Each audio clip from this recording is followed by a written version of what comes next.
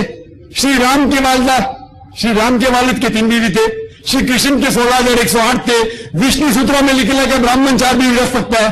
تو کیوں اس دیش کی حکومت ہندو مذہب پہ پابند؟ کیونکہ اس دیش کی حکومت نے ہندو مذہب کی کتاب کا مطالعہ نہیں کیا.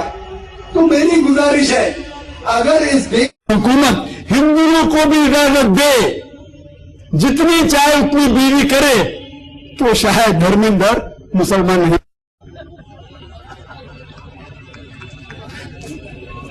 اسلام کے جتنے بھی اصول ہے, کوئی بھی اصول ہے, آپ کہتے ہیں گیٹ اوے. میں آپ کو چیلنج کرتا ہوں بھائی صاحب, اسلام کی صرف ایک آپ چیز بتائیے. اسلام کیا مسلمان کی نہیں, مسلمانوں میں غلطیاں ہوتے, اسلام کی قرآن اور صحیح حدیث میں سے ایک چیز بتاؤ جو اسلام میں ہے جو انسانیت کے خلاف ہے. صرف ایک. میں جانتا ہوں یہ میڈیا جتنی ہے, یہ جتنے دیگر ممالک ہے اسلام کے خلاف بالکل سے ابیوز کر رہے, اس کے سارے الحمدللہ جواب منطق کے ساتھ دوں گا. میں یہ نہیں کہوں گا قرآن میں لکھ رہے ہیں آنکھ بند کر کے مانو. آپ غیر مسلم قرآن میں نہیں مانتے, میں قرآن کو سائڈ پہ رکھوں گا. منطق کے ذریعے, سائنس کے ذریعے آپ کو ثابت کروں گا انشاءاللہ کہ جو بھی احکام, ہر ایک حکم جو قرآن اور صحیح حدیث میں, وہ سائنٹیفک ذریعے, حکمت کے ذریعے, منطق کے ذریعے آپ کو ثابت کروں گا کہ صحیح ہے, انسانیت کے خلاف نہیں ہے. ہو سکتا ہے کہ آپ کے علم کی وجہ سے آپ سمجھتے ہوں گے کہ یہ چند اسلام میں گیٹ اویز ہے. آپ ایک گیٹ اوے بتائیے جو انسانیت کے خلاف ہے. اور ایک کشونت سنگھ جو جواب سنا, سارے سوال کا جواب دے رہا تھا الحمدللہ منطق کے ذریعے. غیر مسلمان تانے مار رہے تھے, غیر مسلمان قبول کر رہے تھے, اس کو چوٹ پہنچ رہی تھی.